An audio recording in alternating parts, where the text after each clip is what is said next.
మన ఉద్యమకారుల అభిప్రాయాలు తెలుసుకున్నందుకు కూడా ఉద్యమ కమిటీ పెద్దలకి ధన్యవాదాలు తెలియజేసుకుంటున్నాం.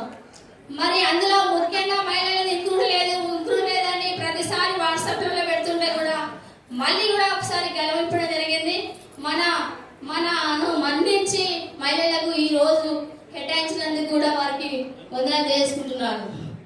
మరి మనము తెలంగాణ రాష్ట్రమే ఏకైక లక్ష్యంగా ఒక మహిళలము కాదు, మహిళా శక్తులమని కూడా నేను గుర్తు చేయడం జరుగుతుంది.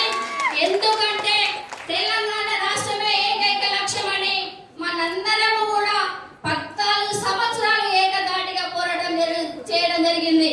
లాఠీలను ఎదిరించి, తూటాలను ఎదిరించి, ట్రైన్లకు అడ్డం వండుకొని, ట్యాంకులు ఎక్కి జై తెలంగాణ ఆంధ్రలో పెత్తనాలు కనుగొట్టేంత వరకు కూడా మన అక్క చెల్లెలు అన్నదమ్ములు నిద్రపోలేదని కూడా ఈ సభాముఖంగా చెప్పడం జరుగుతుంది.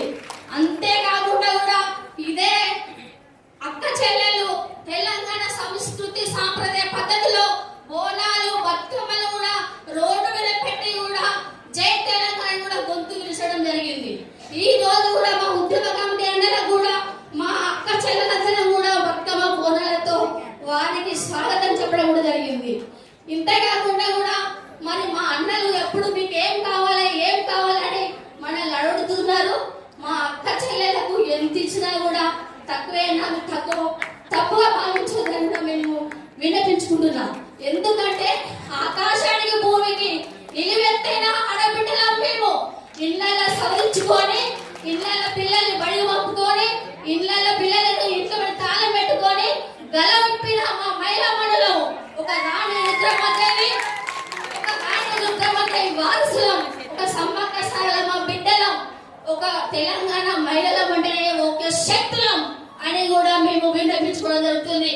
అయ్యా కాంగ్రెస్ పార్టీ పెద్దలు, మేము తెలంగాణ ఉద్యమకారులైనా కూడా కేసీఆర్ గారు మా ఉద్యమకారులను గుర్తు చేయకపోవడం వల్లనే ఈ రోజు మేనిఫెస్టోలో పెట్టిరు కాంగ్రెస్ పార్టీ.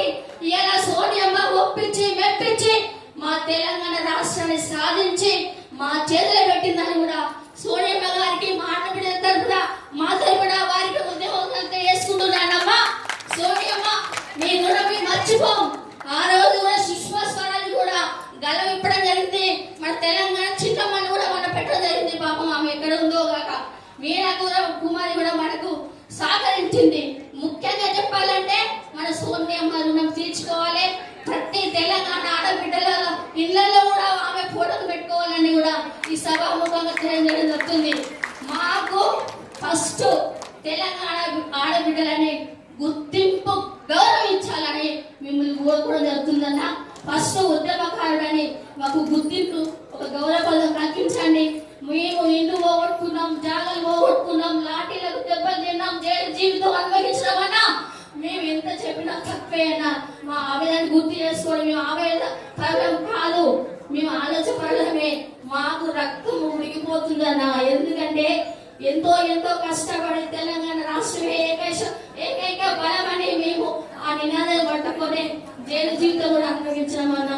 ఈ రోజు మీకు చెప్పుకునే దురస్థితి మాకు ఏర్పడ్డది. గుర్తించి ఆలోచిస్తే ఇంతమంది కూడా ఇబ్బంది పెట్టలేదు.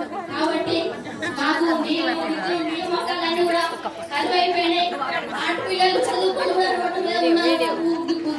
ఉద్యోగాలు కల్పించలేకపోయింది. చదువుకున్న యువతకు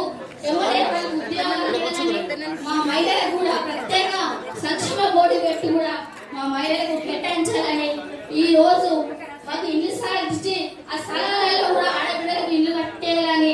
అంతేకాకుండా తెలంగాణ బిడ్డలు ఎంతో మంది అసలు వారికి కూడా శుద్ధి వనం కట్టించి వారి జ్ఞాపకాలు పెట్టుకోవాలని కూడా గుర్తు చేస్తున్నా. కాబట్టి ఈ అవకాశం ఇచ్చిన పెద్దలకి ధన్యవాదాలు తెలియజేసుకుంటూ రోజు చాలా ఉంటాయి కాబట్టి అక్క చెల్లెలందరూ కూడా మాట్లాడవలసింది ఉంది. కాబట్టి ఈ సమయాన్ని కేటాయించి నాకు గౌరవం ఇచ్చినందుకు జై తెలంగాణ.